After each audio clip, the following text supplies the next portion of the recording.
Right. Oh, great, well, For about welcome. 3 weeks. So Nice. it's good. Nice, so you're new to the office, but not new to the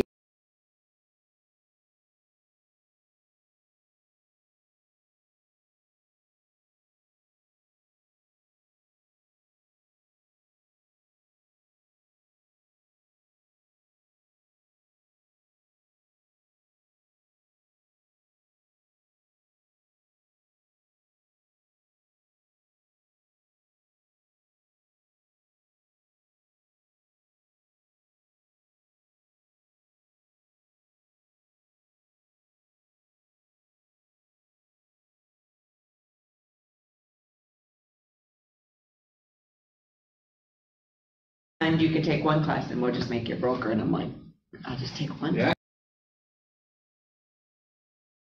I hear about being a broker, but I'm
All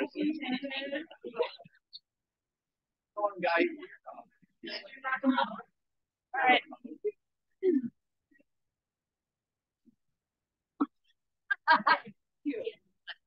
It's a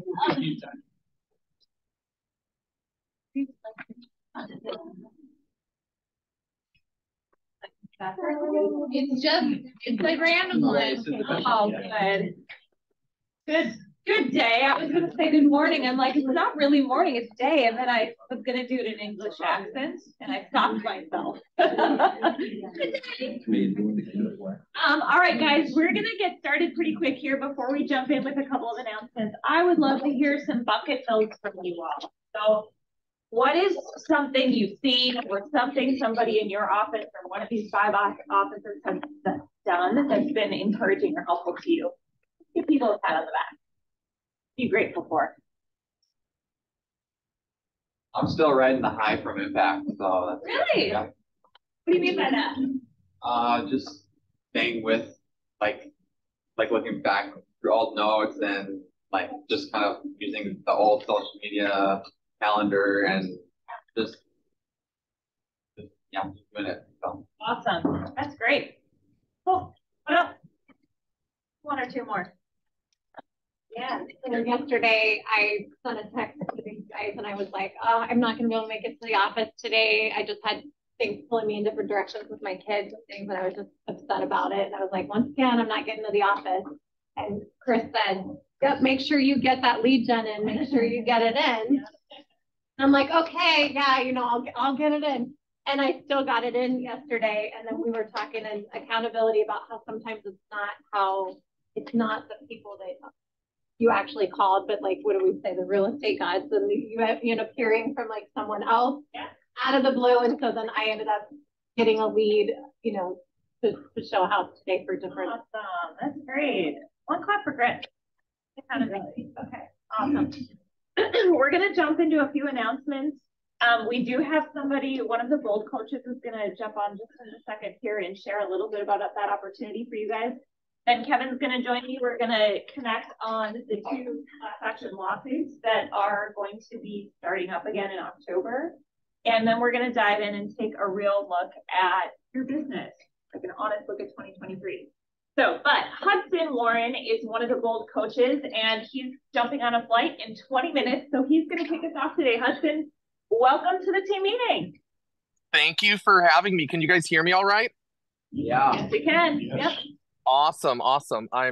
You can only imagine the people looking at me right now because I'm in the gate at the airport. So this is super fun. So I appreciate you guys making some time for me today. I know you have a super packed meeting and I know we have a lot of offices represented. And first, real quick, I just want to give you a little background on who I am, because why would you listen otherwise? Because I'm just a stranger.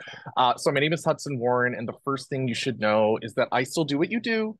I don't just coach. So I am an agent. I run a team called the HomeWise team. And last year we closed 155 transactions for just under 1.5 million in GCI on the West Coast of Florida. And that was with 5 producing agents. So I'm in this market with you where, just like you, I wake up every day wondering what next, right? Because it's a very strange time in the business. I'm a former team leader. I own a title company. I'm a MAPS coach. I'm a PC coach. I've got 22 different jobs and I love it that way. And I managed to do that while working no nights and weekends. And you really can fit a lot into your world when you do it with purpose. I'm a real estate investor, all the things. And my favorite job is being a MAPS Bold coach. I coach it because of everything that it did for me. The short story is that Bold took me from somebody who had 0 income and 0 money in the bank and a lot of debt and nothing really going great in my life, to just the most, I mean, I can't believe how I get to live today. And in 5 years' time, I became a 7-figure producer, and that's without a college degree. So, and Bold did that for me. Bold created the opportunity and the ability for me to see how big the world was and how much opportunity was surrounding me and get me out of victim mindset. And so here's what I'd love to do. And I have no idea what the reaction might be. Let me just ask, are you guys loving the real estate market? Is it the best thing you've ever experienced? Are you just in love with the current real estate market? We're getting chuckles here. Like, and that's the funny. Okay, cool. Yeah. No, cool. Got it. Right. And let me ask you this. So by a show of hands, and you'll have to help me with what you're seeing. You all set goals for 2023. In fact, it sounds like that's some of what you're going to talk about later today.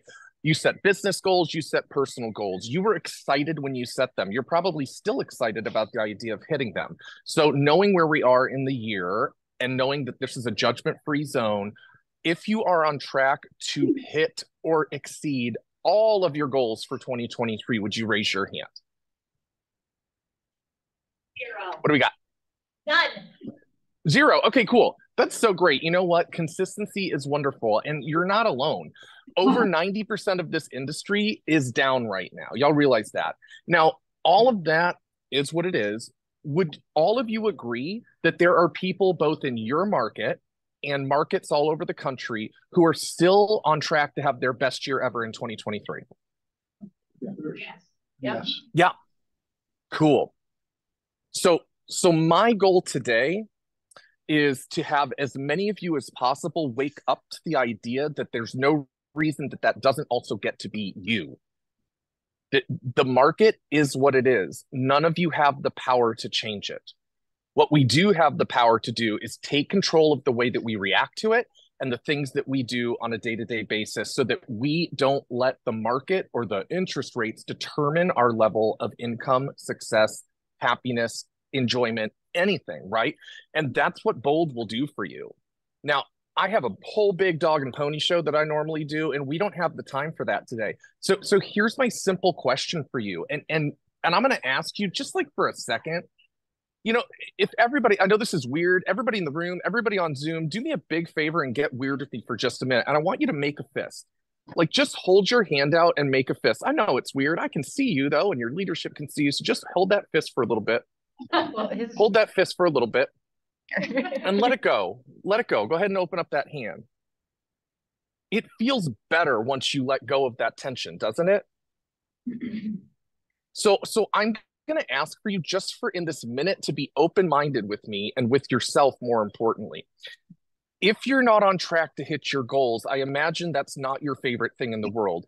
And we're coming up on a time where you're going to set goals for next year. And way too many people in this industry are going to set sad little goals because of the market. And I don't want that for you. Here's the reality. Whether you've taken Bold before, never taken it, liked it, didn't like it, just forget it for a second. Bold was created for this market. Bold was created in 2009 because 90% of Keller Williams market centers, let alone the rest of the companies in the world, were bleeding money. And a year after Bold was created by Diana Kokoska, 75% of market centers were profitable again. And do you know who Bold was offered to back in 2009? Bold was offered to the top agents only. Now, it's not like that anymore, and anybody is welcome. And yet this is a course that has been written for the elite in the industry to help them succeed in any market, no matter what. Bold has also been rewritten literally in the past few months. So we have the best of the original Bold, which a lot of had gone away. So if you've taken Bold for years, a lot of the magic is back. We've brought in everything that was great about the last few years of a different type of Bold.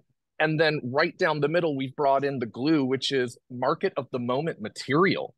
Like we're in a strange time. We're in a shift that kind of we haven't seen before, where the market's still strong and yet somehow we're all struggling. Like it's kind of weird, right? So we've brought in a lot of market of the moment stuff so that you guys are equipped to go out and handle your business and not be victim to it.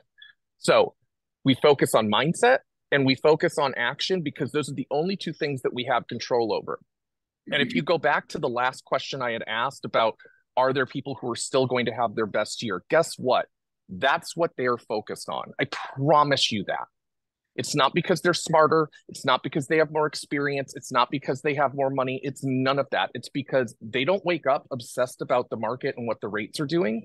They go to work, they believe they can do it, and therefore they do. And the last thing I'll share with you before I give you back your meeting is if you don't believe that mindset truly does drive more than the market, I want you to get in your DeLorean and go back to 2021. And if you remember in 2021, while I bet it was none of you, I bet a lot of your friends in the industry were complaining about the fact that there were just no listings available. I can't get any listings. I have all these buyers. There's no listings. Does that sound familiar? Yeah, it does, right? And yet, we track everything because it's 2023. And so, well, it wasn't 2023 then, y'all get it. And when all of 2021's numbers came out, 2021 was the highest number of listings sold in 15 years. In 15 years. And yet, this little tiny faction of agents are the people who got to take all of those listings because somebody started a story that there were no listings. And then somebody listened, and all of a sudden we got stuck in the trap. This market is just fine. There are people buying and there are people selling. There are less people doing that, and that doesn't matter because all we need is for you to go out and find them. It's really, really simple. So I want to invite you to get out of your head and get into action. Come join us for Bold this October. What I can promise you is you will have an exceptional experience.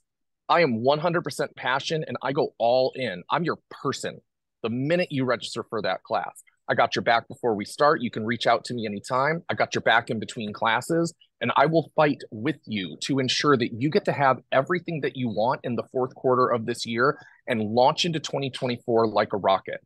So here's the question. If you're not registered for Bold, you should be raising your hand right now and asking for a registration form. And if that's not what you're doing, then here's the question I want to leave you with. And I invite you to talk to people about it. Like, let's really hear it. If Bold is not the plan to change the trajectory of your business, then what is?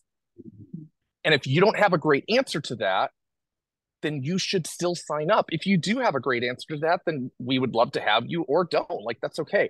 I know for a fact by the law of averages, not because you're not amazing, that most of you don't have a great answer to that question. So let Bold be the catalyst and the leverage for you to go create the life that you got your license to have. All right. So that's kind of what I've got. I know you've got a busy meeting. Are there any questions before I go, though? Because I'm happy to address them. Or anything I didn't say you wanted me to.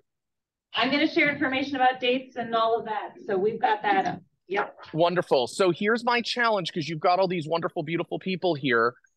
Find out who's ready to sign up for Bold and get them signed up before they leave the real or virtual room. Because otherwise, I say it with love as an agent who will always act like one. We're so good at procrastinating as agents. So if you know they're ready to sign up, just get them on the spot so that they don't have to worry about it later. And share my contact information with anybody who has questions they'd like to ask me. I would love nothing more than to make sure that I give you whatever information you need to make an educated decision. All right? Awesome. Thanks, Hudson. Y'all are fantastic. Have a beautiful rest of your meeting. Expect that. Yeah. That was inspiring, yeah.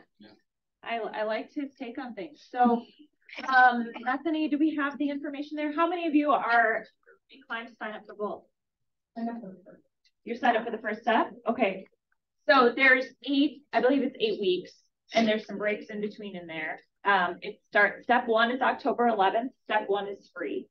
So if you're on the fence and if you're not sure if this is something you want to do, you can show up to this and get more from him and determine if you want to invest into your business. Yes. Just as a note, there are 2 of them. So okay. Yep, I got you. Yep.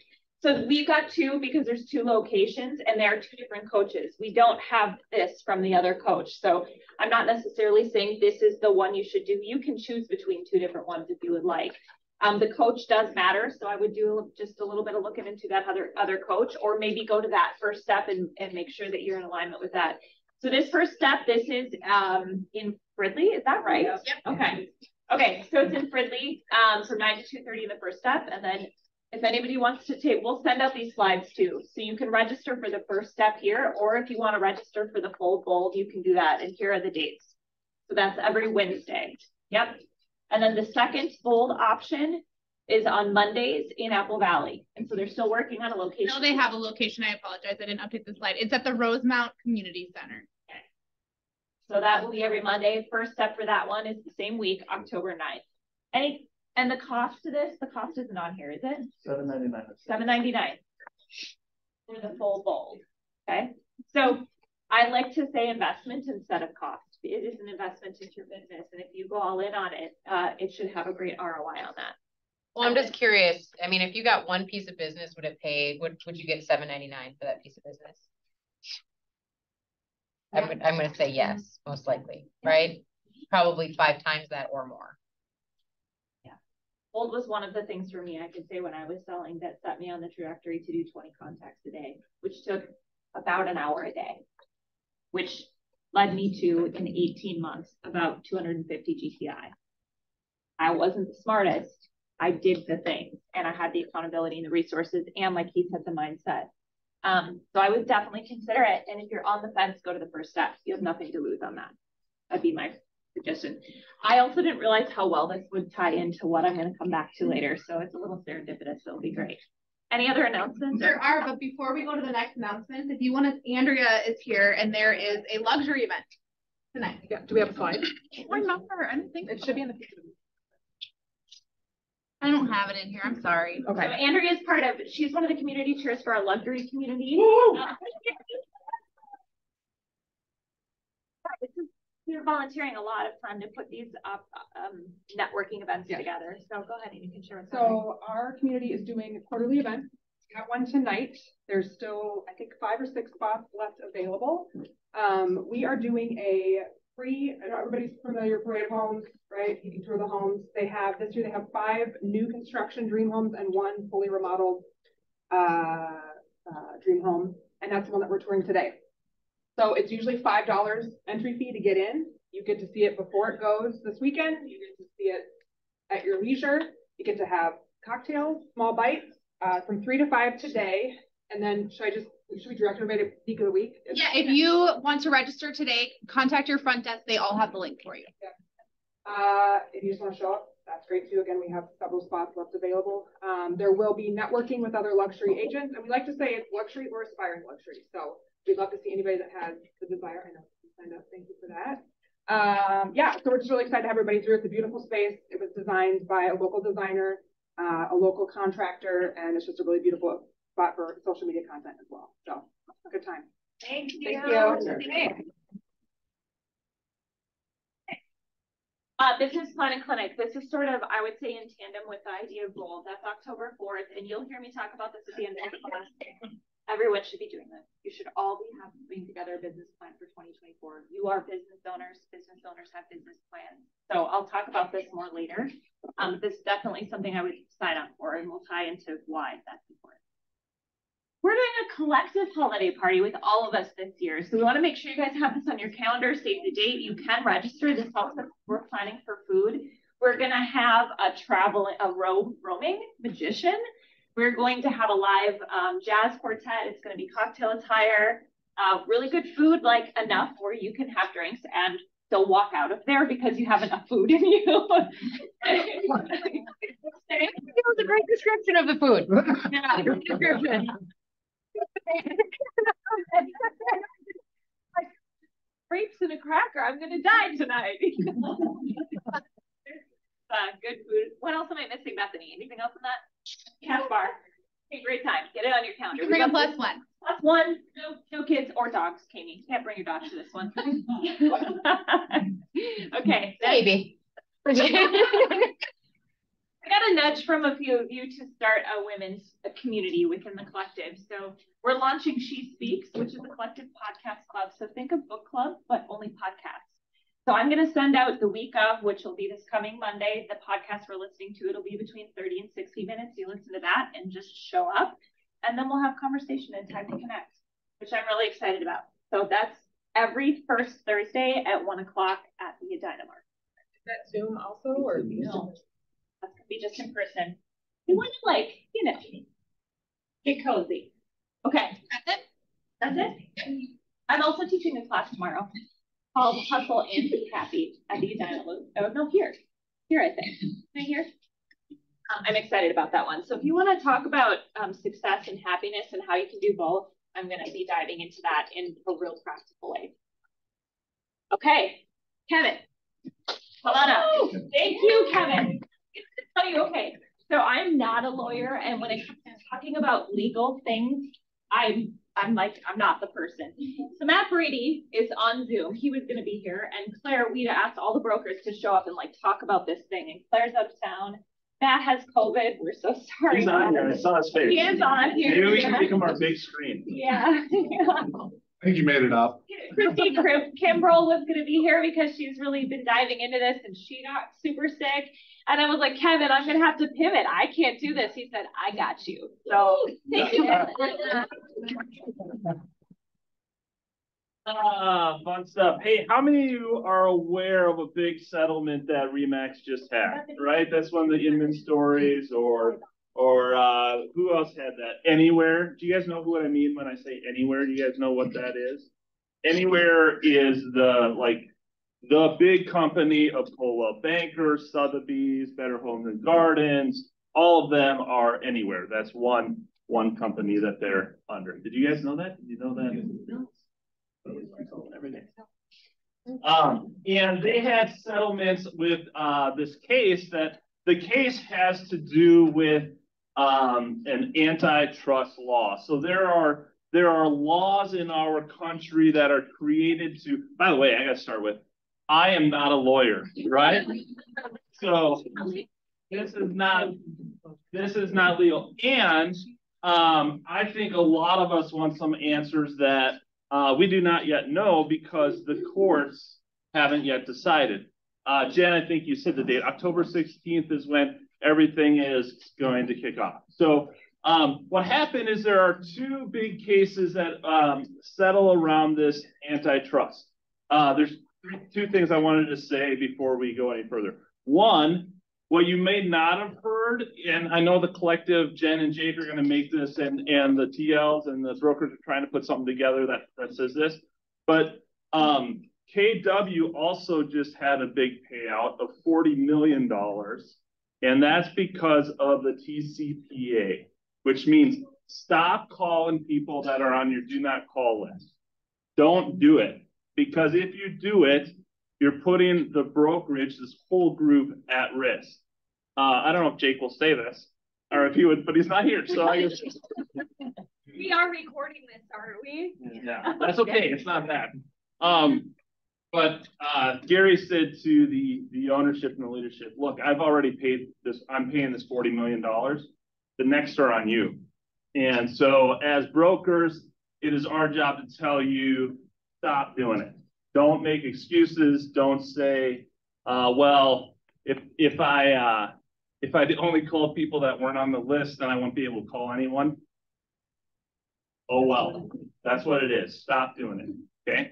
So whenever you hear them talk about TCPA compliance, that's why. Bold is going to say it all the time because it's real money. $40 million is real money. So, and next it comes to you guys and us. So stop doing it. The next thing is there are 5 different brokerages in this office being represented right now. And one of the things you cannot do as a brokerage is to talk about and set prices, right? I can't say, hey, everyone here, you should charge such and such a commission for this, or you should charge such and such a commission for this.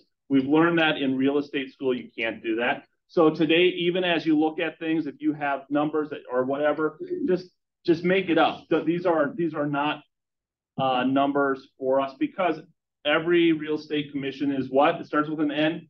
Negotiable. Right. That's right. Can we use the word recommended? No, you cannot, because you can't recommend. Now, everyone knows in any business, there is a market price, right? But if Toyota, Ford, GM, and whatever that car company used to be, Dodge, Ram, whatever they are now, if they got together and said, hey, a truck is going to cost $50,000. And that's what we're going to charge the public for this. And they set prices that way, it would be illegal. But market kind of determines where pricing is going to be. Same thing in real estate market is how it's supposed to flow. We live in a free market society. Those are the kind of things that. So we're going to dance around some of that today. And the second part of this, after the litigation, I do want to talk about buyer commission payouts because there's some things we need to dance around on that. You want to dance today? Yeah. and we can talk about, as realtors from all companies can talk about, hey, how do I make more money as a real estate professional? Which is something That's great. Everyone wants to do it. But you can't say, hey, let's fix this so that we all make this. And in fact, one of the antitrust conversations is around that. Has NAR, they're originally in these big lawsuits, which, by the way, one is worth about $4 billion and the other is about $40 billion. Kevin, somebody in the chat is wondering if you can give more information specifically about what the lawsuit is about. Yeah, that's where I'll go right now. Okay. Yeah. So these lawsuits had to do with the antitrust. And what happened, it actually, one of them started right here in Minnesota. A brokerage was represented by a different one, and then the buyer's agent was actually a Keller's agent, and got paid. And the sellers thought, hey, it's not right. This happened in 2017. It's not right that I have to pay a seller's agent. A buyer's agent. Oh, sorry, a buyer's agent. Yeah, a buyer's agent. Why do I have to pay a buyer's agent? It's not right. And so that person sued NAR. What you should know about this lawsuit is it's not against individual agents, right? No one's coming to you and saying, hey, pay up, right? It's just not there. It's a class action suit, which in the class action means they brought a whole bunch of people that had a similar gripe.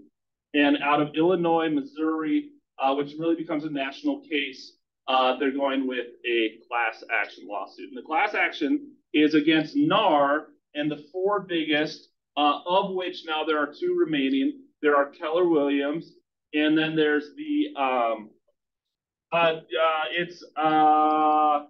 it's not anywhere. Where do I have it on my sheet? They have another name too. Oh, Home Services, which is Berkshire Hathaway Company, which is Edina Realty, which is Berkshire Hathaway, which is whatever, the rest of it, okay? And so these defendants, all of those defendants, two have settled and said, okay, we'll pay you. Now, I want you to think about perspective of why would you settle for a ton of money of $55 million.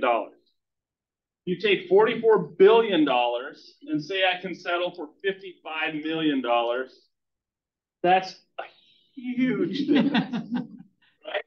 So for us, we go, that's huge. But remember, Keller Williams just paid out or is willing to pay out $40 million for this piece, or TCPA. So they're big numbers, but we don't know why. NAR is saying, right, we're all part of NAR as realtors. They're your association, which is the largest organization of our kind in the world. It's just, they're an advocate association for 1.3 million of us, right? So they're huge.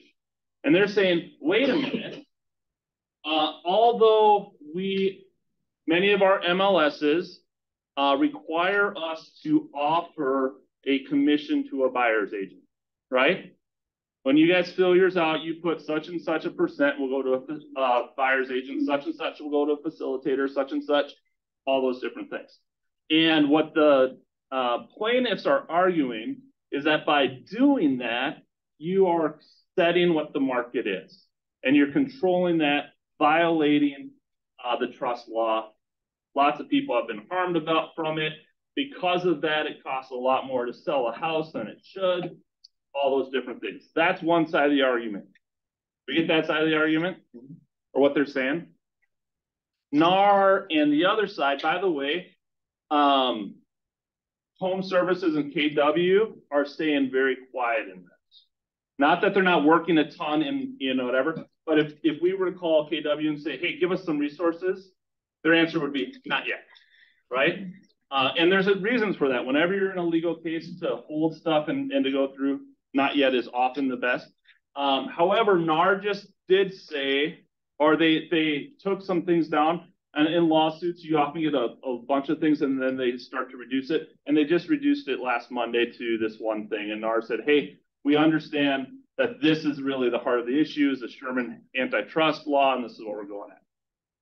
$40 billion, by the way, if they were to lose all of this, and they got sued for the $40 billion, and they said, hey, by making people put in commissions, if they did all of those things, it would dramatically change the real estate market and how we're compensated in allied resources, the allied, like Zillow, how they would be, how they would do that. You as a buyer's agent, how you would find your value, how do you communicate that, which I think gets back to our whole thing on this.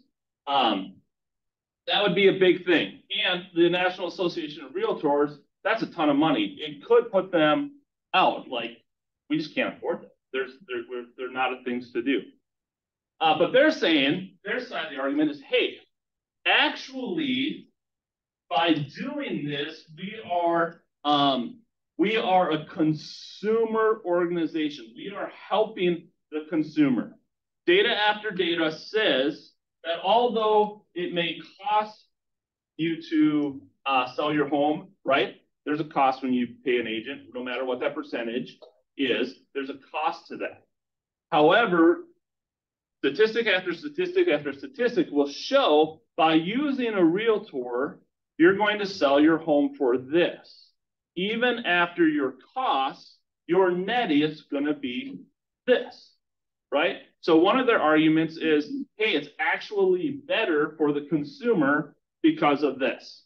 One of their arguments is real estate is 80%, I think, statistics. You can make them up, and that one might be, I made it up, right? Of women-owned businesses. So we're actually are helping our community with women-owned businesses. We say real estate things are negotiable. When we put this thing out, another thing is home ownership. This is another one of their arguments. Home ownership, we all know, is really expensive, right? We know most people take out a loan for home ownership. If the buyer themselves had to bring that amount of money in cash for commission, right? And qualify for their mortgage, they wouldn't be able to do that. Or many would struggle with that because many are already struggling. This just adds to the cost of home ownership. We're helping the community by this. That's what their whole argument is, and they show how that goes through. Of how what we're doing is not hurting the community, we're helping the community. Good? Are they going to win? We don't know. Are they going to lose everything? I would argue not, probably not, right? Is there probably a reason RE/MAX decided, hey, it'd be better for us to settle? Probably. Do we know what that is? Not really, right? One of the things that RE/MAX has said when they did that is when they settled, they said, we are no longer going to tell our clients that they have to pay a buyer's agent. I can say this for all of our brokerages. That is not the language we are using. I'm not gonna pause you on that because and we've got the contracts here and you've got them out in front of you. If you're online, I would encourage you to pull them up. The language doesn't say that the sellers have to pay the buyer's agent. It is very clear in our contracts in Minnesota. Yeah. Across the nation, it's not always as clear. There are some pockets that they don't use buyer reps at all. They just don't use them. It's very wild. So we're a lot more protected here in terms of how our contracts are. You need to understand what the contracts say. We've gotten into the electronic age where I'm sure I would do it if I was still selling too. Like, it's much easier to just autofill all the docs and have your client sign it. And that may be part of like a case they could bring, right? The clients don't really know what they're signing, but they signed it. Especially when you like send them a contract and then you get it back 30 seconds later. Yeah. Yeah. All signed. Well, probably didn't go over those. By the way, it tracks, right? How long it is. Yeah. I think in a lot of us, I've used that language in the past where I've said, in essence, it's not going to cost you anything to buy because the seller is going to pay your commission, going to pay my commission. But it is here in the contract, just in case the seller doesn't pay the commission, that you would pay it. So it's still, we've got to be mindful about the language we're using. Yeah, Lindsay? Just to clarify on that though, when you do explain it to a buyer, you want to say that the seller's brokerage will be compensating and not the seller. Yeah, thank you. Yep. Right. Yeah. Go ahead. A little historical background, correct me if I'm wrong, but I was told that long before we were probably all here, maybe. It used to be that way where a seller's agent would represent a buyer too. And like you said, Wild West, and that's how we got to where we are today, where we have a buyer's representative or an agent representing the buyers and the sellers, so that there was no conflict of interest or I'm going to make this work, you know, my way. I mean, We're hogging the deal. And that's one of NAR's strongest argument is, look, if we don't do this, we're making it really hard for the buyer to be represented. And they're just going to be taken advantage of and all of that. And that's one of their arguments is we're helping the public by doing this. Clarifying point. Like, isn't it a market-driven, negotiable thing anyway? So, you know, we have a customary way of doing it here, so what? Yeah. It's not saying you can't pay. You know, but yes, Yeah. it's like, listen, there's market value in every industry. That's a reality. So does that mean I'm price fixing if we're talking about market value? But there's it's a Sherman antitrust law that says like we can't price fix. Yeah. Right. So that is something we're navigating. Yep. Yeah, so that's the real challenge, right? If you look at much of the MLS and see what a buyer's payout is, you will see there's kind of a normal. Now that's changing. That's all whatever. Prices will always, market will go different places, but that's changing. The issue isn't the amount on there that they're charging. The issue that they're saying with our local MLSs is that sellers are, in order to go on an MLS, are required to put a commission in there for the buyer's agent. Okay, you got that? Sellers, in order to get access and go on the MLS, are required to pay something to a buyer broker. That's where it's like, you can't force them to pay the buyer's broker. That's not exactly true on rental. You can put 0 on the rental? Okay, I don't know about that on the list. And what I've heard too is like every MLS is a little bit different. I heard you put $1, but you have to put something in.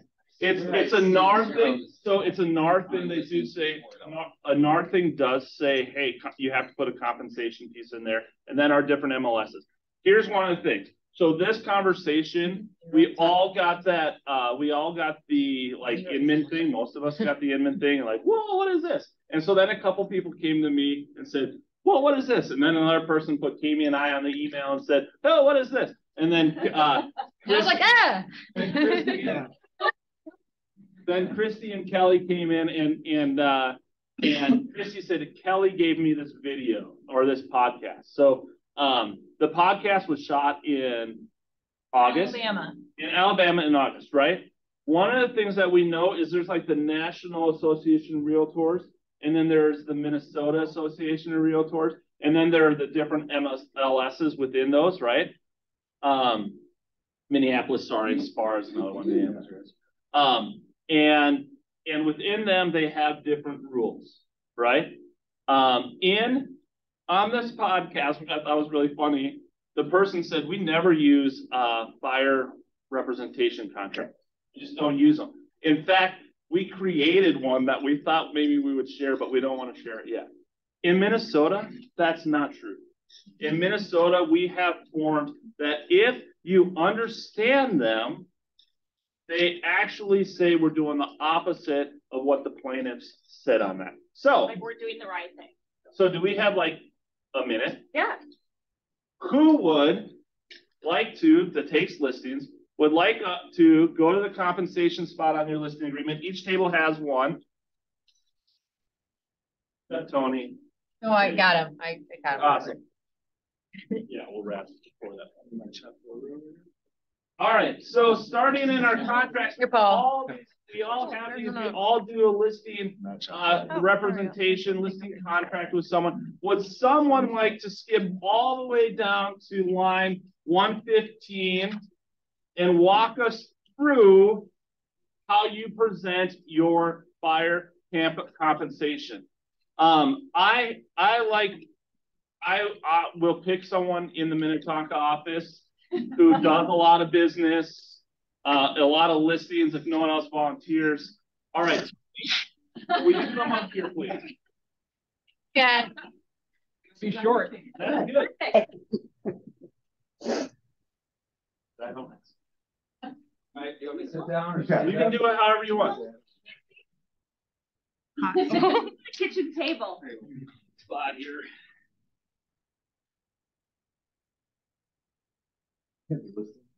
Yeah, we're looking at a listing contract. And there's actually a line here on the listing contract that's going to be really important, but it all starts in line 115. So Tony, I'm asking you, I'm the seller, and I'm like, so I'm going to pay you X% commission.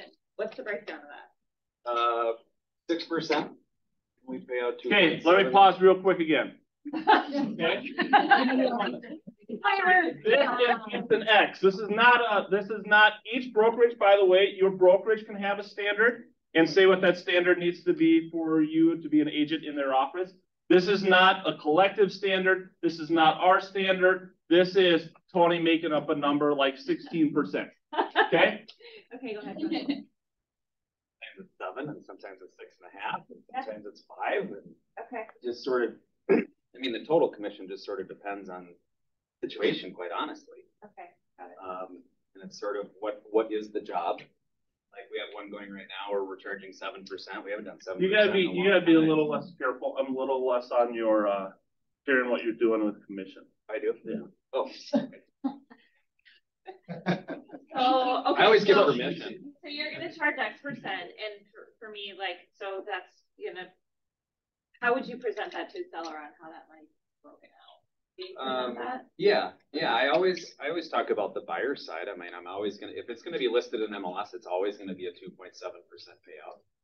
And I just explain to the seller, I say, or right or wrong, I just say, it's like if you're a buyer's agent, working a job, right? And you look at what your opportunity is for payout, you want to pay out an amount that feels good, feels like you're valued. And when that buyer rep payout is lower, just feels like they don't really appreciate you. It feels like there's, and I always know when I explain to sellers, like I always know if the compensation is way less than what we're kind of used to. That market value. That more market value is. Yep.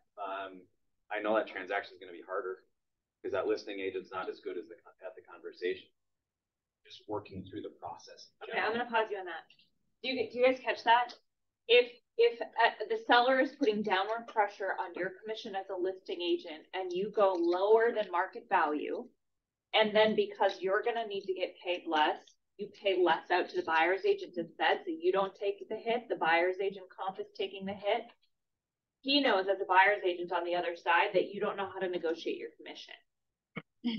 So A, it's going to look harder for you. B, we shouldn't do this, but the reality that happens is the buyer's agent's going to see that lower than market value payout, and what are they going to do in some cases? Let's go look at this house instead. We just had a situation in one of our offices where the seller found out that a buyer didn't come to that house because the payout was significantly lower than the market value. Yeah. So do you see how we have to dance in here around the conversation because of the legalities around it? But it's real. And here's the rub, right? On this piece, Tony hasn't said anything that's not right for him and how he does his business and all those things. When we get to our spot of our contract, Brady's on here somewhere. He said, if there's any point, you got to make sure that your clients understand the contract. So I know Jen's going to be continuing to talk about how we get our value, right? And how do we do that? And I think Tony especially will be good really there. Let's go, everyone go to your contract on page or on line 115, your listing agreement. 50 or 550, right? What's that? 515. 516. Oh, 115. 115 on your listing. So it's right there. Compensation. Seller agrees to pay buyer broker a retainer fee of X. Right? I don't know how many of you guys do retainer fees. Sometimes they make sense. Sometimes they don't make sense.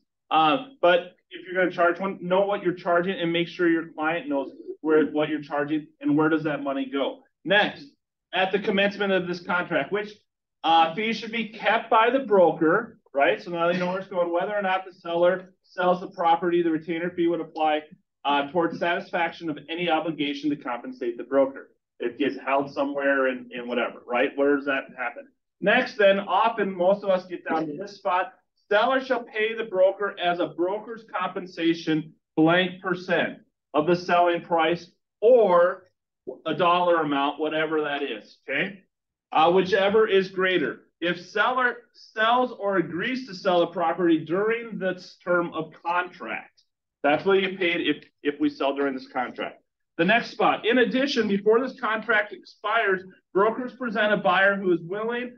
Okay, your clients need to understand this too. If I, as your listing agent, bring you someone who is willing and able to buy the property at the price and terms required in the contract, but the seller refuses to sell, seller shall still pay the same compensation. Seller agrees to pay the broker's compensation, whether broker, seller, or anyone sells a property. Did you guys know that was in there?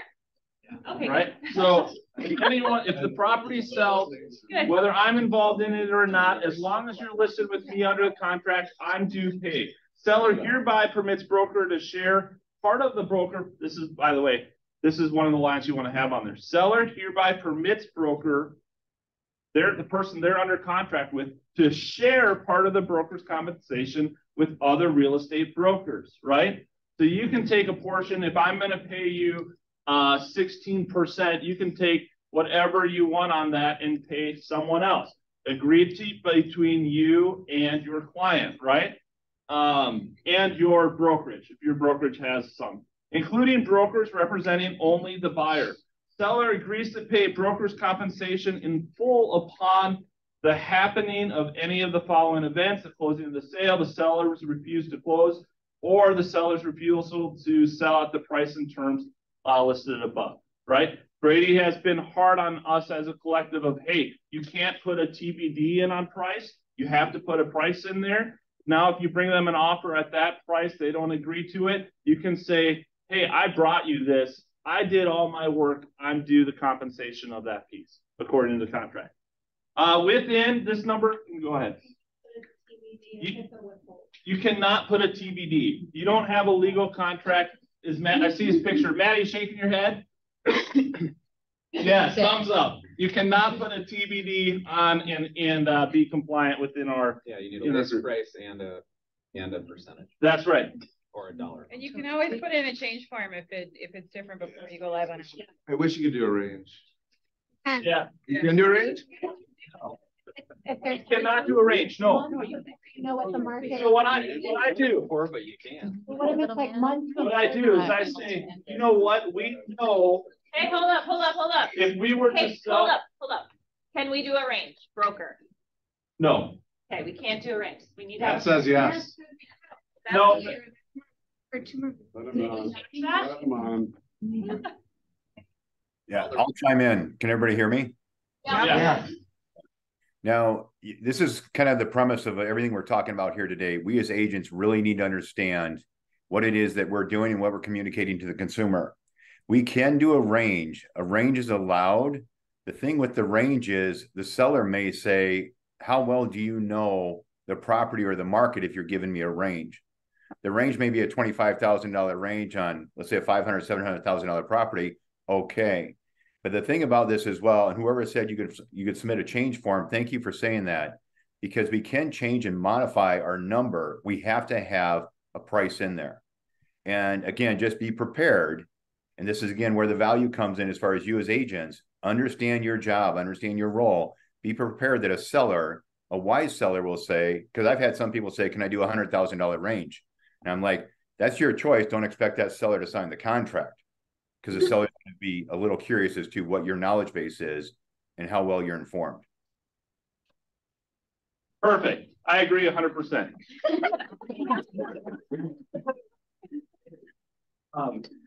But then the line I want to get you to is line 145. And your seller needs to know this, that to secure payment of the broker's compensation, seller hereby is assigned the broker the gross proceeds from the sale of this property. Your contract for that whatever percent is with you and the seller, and you are due that gross commission. The next part is how I'm going to split that up. If I bring a buyer, I'm not splitting it up with anyone, right? It's going to go, or depending however you have it. Remember, that's negotiable. Remember also, each one of the brokerages within the collective have a policy about commissions. Yeah, so on the buyer broker payout side, if you guys are gonna do anything less than what. We can't talk about that. Market value. There you go. Yeah, I got you. I understand that. If you're gonna do anything less than what's market value for your office and what your broker is, we want you to call your broker and get approval on that. And subsequently, you guys, what are the ramifications that happen if one person starts to go, think of any industry, you're going to undershoot what market value is. Then everybody else is going, okay, now I'm competing with this that's down here. What do I do if this? What happens? What happens? It starts to drive down market value. In theory, that could happen. And we see it happened in Wisconsin. It's happened in different parts of Minnesota. Mankato. Yeah. Yeah. It's like somebody, some brokerage like dropped it to 2%, and that's what it is. Yeah. So we can chase the market down together or not. Second part of this conversation, which maybe this is a good pickup, guys, for the team leaders I'm looking at too. I think you could have a whole hour of content talking about how do we really communicate our value when there's downward pressure? What is the conversation we're having at the kitchen table to talk about? And if you don't know how to communicate it, I'm going to back that up and say, do you know what your value is? Do you know the value that you bring to the table as a real estate agent? If you don't, that's okay. But then figure it out. Like, you have the resources and the people around you to help articulate that. Yeah, John? I was just going to mention one thing that's really important before we ever get to this forum is to be intentional about your agency relationships forum, which clears up so much once you actually get down to the conversation with your listing and buyer reps. When you have that conversation, it spells out what your duties are, what your fiduciaries are, what the person across the table, what their duties are. It removes some of the friction of why am I doing this? Why are we talking about this? I don't even understand who's where. I think I'll come back to you in a sec, Paul. I think one of the things too, John, on the whole lawsuit, right? Sometimes it takes things to open up our eyes a little bit. How many of you say I do a buyer rep? I sign a buyer rep with 50% or more of my clients. How of them say I sign a buyer rep with all my clients? Okay, gotcha. When you sign a buyer rep, I think one of the questions that real estate agents have right now, especially in the spots where they don't have buyer reps and is wait a minute, how am I going to get paid? If the listing agent isn't going to pay me, how am I getting paid? And the truth is, if you have a buyer rep, you have an agreement with your client already that you're going to be paying me. And you're going to be paying me whatever that amount is, unless the listing agent says something. One of the things that NAR said and Jen hit us already, you cannot say working with me is free, because it's not, right? And there are a couple things industry-wide where I think, how do we as an industry not make our market value go down? Well, one, there's the conversation on the listing side of, if this was not required, does it still make sense, right? And to go, okay, how would I answer that? What training, what do I need to show value? In the same way Tony said, hey, I just want you to know, if we're not paying this, there are assumptions that are made when you offer less to this group of people, right? So understanding that, the only reason you're able to represent a buyer is because it doesn't cost them a lot of money out of pocket, you need to improve your game. If that's your value proposition, you need to improve your game. And so it's about learning that. Matt was on here already, but he would say, if there's anything you can do, read the compensation piece, understand the compensation piece so well that you can have it like this, like facing the person and say, here's what this says. And everyone should be understanding, here's what this says. All commissions are negotiable, right? Now you can negotiate, and my answer will be, I'm not going to do it for that, right? That's part of the negotiation. This is what I'm willing to do with it. They're all negotiable. We know that. The world's not going to fall apart no matter how this lawsuit comes out. Keller, Gary, time after time after time after time is considered the one or two most influential people in the real estate market. If he's not saying anything right now, it's not because he doesn't know, it's because he's choosing not to share in that spot. At some point, NAR, which we're all association members of, will speak about here's what it is. At some point, Keller will say, here's what that is, here's how we train, here's how we do. We're a training company, right? We'll train how to do value, but it's just one of the things that happens in the industry. Yeah, most important thing now is for you guys to be informed, so when questions come up with your clients, you can answer that, because they might have not really thought it through. If I was you and I felt shaky on it, I'd go back and watch this and figure out if they were like, well, why, if they asked you, well, why do I need to pay a buyer broker commission? You'd want to be able to answer that. Right. Yeah. Okay. A lot of work goes into what we do, a lot of education as well. Right. Yeah, absolutely, Dee. Well, First of all, this is like a really good conversation. I mean, like, even though it's kind of a bad situation, it's like, it kind of brings light, like, I'm just trying to figure out, like, what does anything necessarily change if NAR loses this? Like, what does it actually change? Because, like, we are doing the, Yeah, it will depend, right? We'll probably see some changes on a form. We might see a clarity around stuff. Last time their clarity was don't quit saying it's free. We might see, who knows, right? Depends how drastic that ruling becomes on either side. It's not like all of a sudden we're not paying buyer reps. Like it's just it's like no way Minnesota. If we're in a different state, I would say they're going to catch up pretty quickly. Yeah. don't you think the consumer is also going to dictate that, right? Like, think about when seller pays were a thing. Think about when contracts for deeds are a thing. Think about, like, the consumer starts to dictate what's going to happen. And if buyers are not buying because they can't afford to pay a buyer broker, sellers are going to probably pay it. It's because it's market standard. It's the market industry of what's happening. So I think I don't feel afraid about this. It's going to shake out how it's going to shake out. It is important to be in tune and aware of what's happening as much as we can. And then, again, able to answer questions. Yeah, Katie? I think the biggest thing is you're going to see a shift in agents and the ability to show their value. Yeah. So if you don't know your value right now, that would be what I would be working on. Is, do I know what to say, when to say it, and what value I'm bringing to you as a consumer, buyer, or seller side? Because we don't know what to say in these situations because we don't know what we're providing them, right? So if there's anything, that's what's going to change, is because other people that don't know that value are going to get out of the business. Know how to communicate it. Like, I would encourage you guys, if you don't feel like you have clarity on that in your presentation, take this week and sit down, ask your team leader, ask a coach, ask a colleague to sit down and work through a value proposition sheet that you put into your presentation. And then say, hey, can I practice speaking this out loud to you? Record yourself.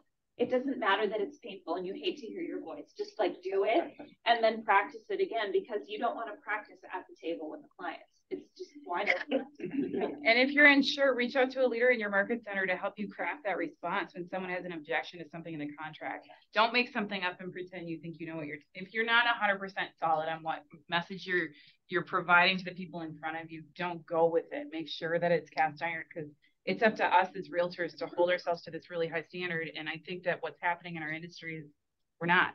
Yeah. So really sharpen your knives and tune up your conversation. Bold is a great place to do all of that. Yeah, absolutely. Yeah. Okay. Yeah, John touched on that. Guys, I'm going to 4 of your minutes. Okay, hang with me for 2 more minutes. It's 12 o'clock right now. Thank you, Kevin. Thank you. I wasn't sure if we'd have a lot of time or no time. I do want to mention this. I had about 15 minutes worth of things I wanted to dive into, but I'm going to take 2 minutes. So, and Hudson touched on it, which is great. 2023, I'm going to give you some questions and we can send these out, but if you want to write these down, write this down. These are questions that I would use in any business coaching and consultation appointment. If I was sitting down with you, I would ask you these questions. These questions will only be as valuable to you as you are honest with yourself. You need to get super real and super honest about the questions, these questions. So, what was my goal this year? Some of you don't know what your goal was. If you don't know what it is, you need to ask yourself why I don't know what my goal was. So what was my goal this year? How important was it to me on a scale of 1 to 10 that I hit that goal? If you didn't hit the goal, it wasn't 10. It wasn't important enough for you to make sure, come heck or high water, that you hit that goal. So how important was that goal to you? Okay. If you didn't hit your goal, what got in the way? Or what did you allow to get in your way of that? How can you take more responsibility? I believe in everything in life, we have an opportunity to take responsibility. So how can you take more responsibility for what got in your way? We are now setting goals for 2024. And if you guys know that we're 60 to 90 days out, everything you do in October might show up in December, but it's probably going to show up in January. I'm pushing on you because most of your businesses are down. And I agree with Hudson. It doesn't have to be that way. If we take fourth quarter off, first quarter will also be off. If you take fourth quarter off, you have very little money, if any, coming in first quarter. So I would encourage you not to do that. October is the time for you to ramp up for January. So when you're setting goals for 2024, if you're setting them the same as you did for 2023, or you're setting them greater, and if you didn't hit your goals this year, you have to honestly ask yourself what's going to be different this year. What will be different for me? If I didn't hit them this year, I will hit them next year. And then I want you to ask yourself, what am I willing to do? And maybe more importantly, what have I been unwilling to do that I need to reconsider? If you didn't hit your goals, there's things you've been unwilling or unable to do. Things have gotten your way, and maybe it's mindset stuff. And I see this with some people right now. They're finding their floor. Some of you are finding your floor. We talk a lot about, and I talk a lot about this, I love positive mindset stuff. What's the ceiling? But some of you, your business has fallen off because you've been unwilling to do the things you needed to do, and you're hitting the floor. And you're going, oh, there's pain here. I'm not okay with this anymore. Ask yourself honestly as you're setting 2024 goals where your floor is. If you're like, I'm going to close 24 units. If I said, if you don't hit that, then what happens? Are you okay with that? And you said, well, yeah, I'd be okay. Well, how about 15? Yeah, I'd be okay with that. How about 10? No. You've got to get honest about what your floor is, because otherwise you're not committed. You're not a 10 committed to the goal. Get honest about what you're committed to for the goal. And then I agree with Hudson. Think possibility. You have all of the possibilities to take market share in this market. And there are going to be a lot of agents that are receding because they decide they'd rather get Culver's. I'm not kidding. You don't have to go get a second job. Just work intentionally at this job and you will succeed if you choose to do it. So all that to say, do that honest reflection. If you really should go to Business Planning Clinic, if you don't have clarity on your goals for 2024, now's the opportunity to do that. That's October 6th. 4th. October 4th. A few things that you can prep for that. I would do this mental prep. I would have, what are my closed units? Are they buy? Are they sell? What is the source of that business? What is the GCI that's come in? And what have my expenses been? If you can't prep that before you go, no worries. But if you can, you're going to be really set up well to set goals for 2024. How many days? 1 day or? 1 day, 1 full day. Yeah. And you guys, can we have the DS and send out this PowerPoint from today? So that all the registration links will be on the PowerPoint. We'll send that all out to you. Also, Christy wasn't able to be here, but they did put slides together with information on everything that Kevin shared. So profiles, put that together. That'll be in the slideshow. That'll be sent out to you too if you want to reference that information. Cool? Okay, have a great day. We're going to do 20 Actually,